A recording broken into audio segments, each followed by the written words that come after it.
I'm thrilled to be joined here today on Locked On Pac-12 by Dany Kanell, CBS college football analyst. Dany, it is great to have you in to talk about some gambling. This segment brought to you by Bet Online. Check out Bet Online for updated college football playoff, Heisman, and conference odds, along with Week 2 game spreads, which we are going to get to here in our beloved Conference of Champions. And Dany, your first appearance right here on the show. It is great to meet you and great to talk to you, man. Spencer, it's great to be on. I feel like I've been a longtime defender of the Pac 12, trying to ensure that they're not forgotten about. It's driven me nuts that they haven't had an opportunity in the playoffs. And that's one of the reasons I've been a proponent for expansion. But I love the Pac 12, love talking about it. It's been a little bit of a rough go of it. The future is uncertain, but I am a fan of the Pac 12. I got a little Park City shirt on. I was out that way. Like I was in Salt Lake. I flew in, went to Park City. So I went by Utah's facility. I've called games out there. I think I've called games at almost every stadium in the Pac-12 too. So yeah, I'm a fan of the conference without question. Yeah, Park City is beautiful. I've been up there before. It's a lovely town. It's a really great area. And before we get into the bets, I just have to ask you, which stadium would you say was your favorite to call a game in the Pac-12? It's a tough call. You got a lot of quality options there. I tell you, Rice Eccles with the mountains in the background, there's so much talk about Provo, similar with the Y on the hill, but I'm telling you, I'm a fan of the landscape with the mountains. It was just a beautiful game. I called a Friday night game. It was them against Stanford, I believe. It was Utah versus Stanford. Great scene. It's hard to find in college football. I like a stadium that's close to a downtown. I also like calling games at UW with the sailgating scene. It's Oh louder than yeah. people think. There are some Yep. great stadiums and a lot of stadiums near cities in the Pac-12, which is Yeah. great. So yeah, I've called them all. It's hard to beat the Rose Bowl too. I've called UCLA games out there. The Rose Bowl is hard to top. That's probably got to be it for a bucket list, but that just shows you like how many good venues there are in the league.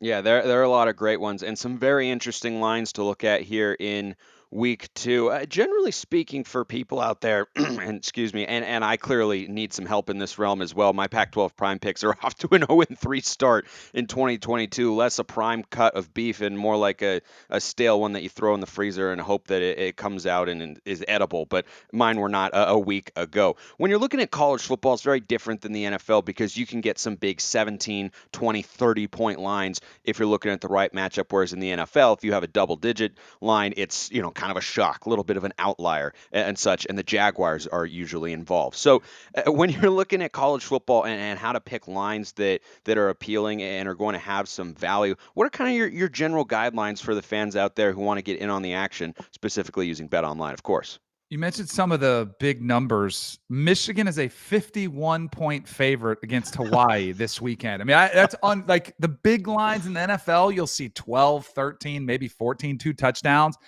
I think the thing about college football where there's opportunity is there's more emotion, and I think it's a more passionate fan base, and that flows in. I think you see that reflected in a lot of the lines. There's massive overreactions, and a lot of them take place from week 1 to week 2 on various teams, on various programs. And I tend to like, even though Hawaii has been awful, they've been outscored 112 to 27 in that game. I know it's the Big Ten, but I'm still kind of like, the spread, when the spread has been since 2000, when you've had a 50 plus point spread, the favorite is 2-6. So it kind of like shows you there are some trends you can follow.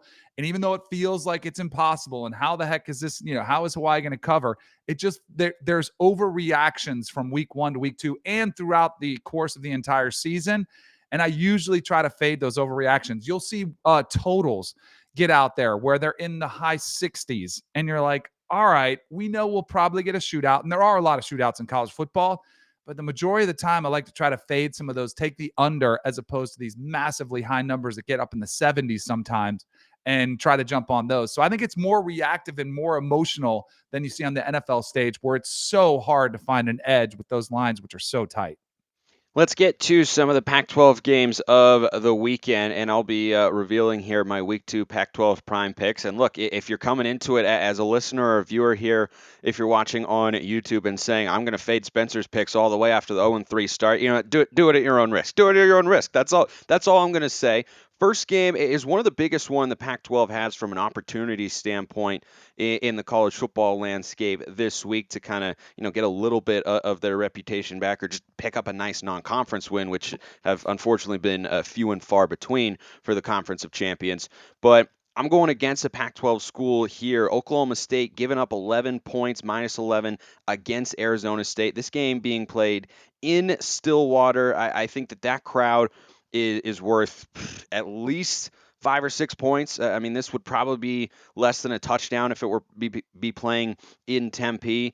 But I looked at ASU, and eventually they got the result you were looking for against NAU, a 40-3 blowout of the FCS Lumberjacks there in Tempe at home. But they got off to a sluggish start, and they can't afford that in Stillwater. Certainly, if they want to win the game. But I'm a big Oklahoma State fan, not literally, of course, but I like their team, and their program is just solid and consistent year in and year out. And I think at home Oklahoma State is going to be able to cover that. It's kind of a big number, but I think ASU is not quite being able to put it together at this point in time to be able to keep it within 2 touchdowns. All right, we have to keep track of these because the next time I come on, want to like say, all right, we were on the same side and we were right, or like how do we Yeah. go head to head? I'm actually on the same side of you with this one. I'd lay the 11 with the Cowboys. Their week one victory over Central Michigan, the score was a little bit deceiving because Central Michigan actually did cover, and Oklahoma State's defense was a disaster. It was a complete sieve. Spencer Sanders, who had 4 touchdowns on the air, 2 more on the ground. They actually did one of those things where you take them, you rest your starters. They had to put him back in the game, like to avoid a disaster loss. They were comfortably ahead. I think this is the type of game that is Mike Gundy, the head coach at Oklahoma State. It's his dream scenario because Arizona State's a tough opponent. I think maybe they took Central Michigan a little bit lightly, let off the gas towards the end. Now they're going to be full throttle. Hey, we have to play 60 minutes. And I think that could mean a long night for Emory Jones, the transfer quarterback. Valladay, the transfer running back. I mean, this is college football now. All we do is talk about transfers where they used to play. But I do think Stillwater is one of those places. And I think Oklahoma State is still a big time contender to win the Big 12. I wouldn't say the same for Arizona State. So I think it might be a rough Pac 12 loss there for Arizona State. Yeah, I agree. And the Big 12 is certainly more comparable to the Pac 12 from a conference depth perspective, but the Big 12, I think, still has the advantage there. It's not the Pac 12 SEC gap that we saw play out over the first weekend of college football. But Can I say, can I just, I wanted to hit on that because Oregon's Georgia gap was wide, right? But yeah, Georgia's gap with everybody is wide, including the other teams in the SEC. Utah, on the other hand, I think Utah, now this is a massive if. I think Utah, if they ran the table, they should absolutely still be in the playoff I conversation, agree. if not locked into the playoff. I saw way too many people writing off Utah saying, oh, they can't. That's a middle of the road SEC team. That's garbage. And the best thing that happened to Utah was the Florida Gators making a massive jump in the rankings because all of a sudden it's a top 15 loss. Right? Florida's ranked 12 now. That does not look bad at all. So if there's any Utah fans feeling like, hey, man, maybe our season is lost, it is not. Now they need to make sure they take care of business playing in the Pac-12. They still go and they go 11-1 and win the Pac-12. I think they're very much in the playoffs. Yeah, I think they're in that conversation. It just is a lot tougher than it would have been For if you sure. won that game.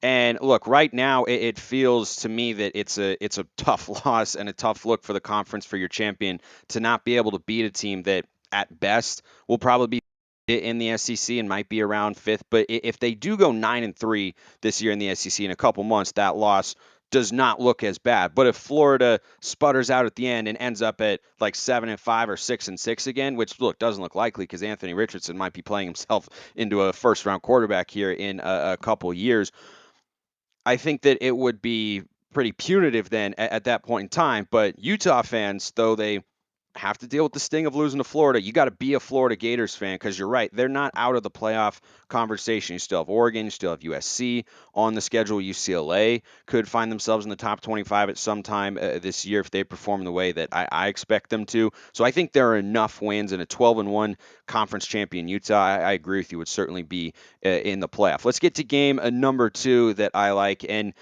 I wanted to put this in week one, but I just wasn't quite sure. But Oregon State opened up a 1.5 point underdog at Fresno State. The line has flipped to the other side, and the Bees are now -1. Basically a pick 'em there. Yeah, you got to give up the 1 point, but I was so impressed with what Oregon State showed in week one against Boise State. They're playing Fresno State, same conference, going on the road this time for a Mountain West opponent. And look, they've just clearly made a bunch of strides. I mean, they lost to a Mountain West team in Utah State in the Jimmy Kimmel LA Bowl at the end of the 2021 season. They've taken a step forward, and I'm doubling down on the Bees. I loved them coming into this year, and I'm taking them right here after what they showed in that week one outing. This is a tricky one. I'll go with you on this one. Fresno State, it's going to be a tough out, but I like Oregon State here as the dog. A pretty impressive performance week one. I think Jonathan Smith is building something pretty special. If Chance Nolan can clean up the interceptions, which I do think he will, there's always that kind of big jump that you have to take from week one to week two.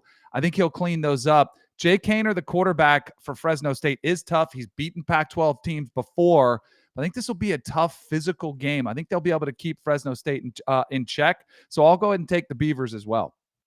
And the Beavs defense is what was one of the biggest question marks coming into this year. And if they play the way they did in week one, 9 or 10 times this season, that could be a 9 or 10 win team. Now that's a pretty large if at this point in time, but I don't know how much better of a start Trent Bray could have gotten off to as a new defensive coordinator in Corvallis. You forced 5 turnovers. You hold Boise State scoreless in the first half. Boise State had to bench their quarterback, a guy I think his name's Trent Hank Brockmeyer. Bachmeyer. I'm actually calling their game Friday night Yeah, I against mean Nevada. that he was supposed to be one of the best quarterbacks in the Mountain West, and they benched him in the middle of that game. Now the assumption there is that they'll go back to him for their week two opponent and such, but that's how good that Oregon State defense was. Boise State had absolutely nothing, had to make a change for a team that shouldn't have had any questions at the quarterback position. So I like the Beavs. They're only giving up a point. I don't know if I would have given up a field goal or more, but less than a field goal there. I think Oregon State is going to be able to get that done. Finally, this is an interesting one. Sticking with the Mountain West Pac-12 battle. This is one of my trap games I talked about yesterday here on the show.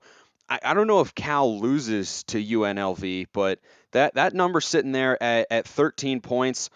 I'm not super high. I know the Bears had a good week one. They were playing UC Davis. Now they're playing an FBS opponent and a team that is bordered on being an FCS opponent in UNLV for the last decade or so as a football program, unfortunately. But I feel like this is one of those games. Cal lost to a pretty middling Nevada team a year ago at home. It's not a great home field advantage there in Berkeley. 13 is quite a bit for an offense that I still have questions about going into the year. I'm taking UNLV plus 13 on the road against Cal here. I don't think they win, but I like them to cover. All right, good. I didn't want to be on the same side of you with all these, so I'll go ahead and take the opposite side just so we have some disagreement. Here's the thing about Cal, and I'll give you one of my bad plays for last week. I actually had Cal potentially losing to UC Davis. Dan Hawkins, a buddy of mine, he used to be a broadcaster. They're a really good FCS program. They They actually are. knocked off Tulsa last season as a 22-point underdog. They were started as a 22-point underdog. People started to jump on them. I think it got down to as low as 13 in that game. That was a really worthy opponent that Cal handled their business against. Jack Plummer, another transfer quarterback, had 3 touchdown passes. They had a 100-yard rusher. I think this is one where Cal gets off to a better start. I'm not trusting UNLV just yet to go and cover that spread. So I'll go ahead and lay the 13 and take the Cal Bears after disrespecting them in week one. See, I tell you, the emotions are real. They're real for everybody. So now I'm like, I got to get back on Cal. I'm going to go ahead and jump on them, lay the 13, say they impose their will against UNLV. Yeah, it's a common thing that you see when fans or analysts or anybody is gambling is you miss out on a team that you were thinking about the week before, and so you feel inclined to take them next week. Like fool me once, shame on you, but fool me twice, shame on me. Dany Kanell, our gambling expert, courtesy of Bet Online CBS college football analyst. Dany, great to have you on the show, and great talking some picks. We are definitely going to have to do this again. Absolutely, Spencer. Thanks for having me on. We'll definitely do it soon. Appreciate everyone listening. See you next time. Enjoy the football this weekend and have a wonderful rest of your day.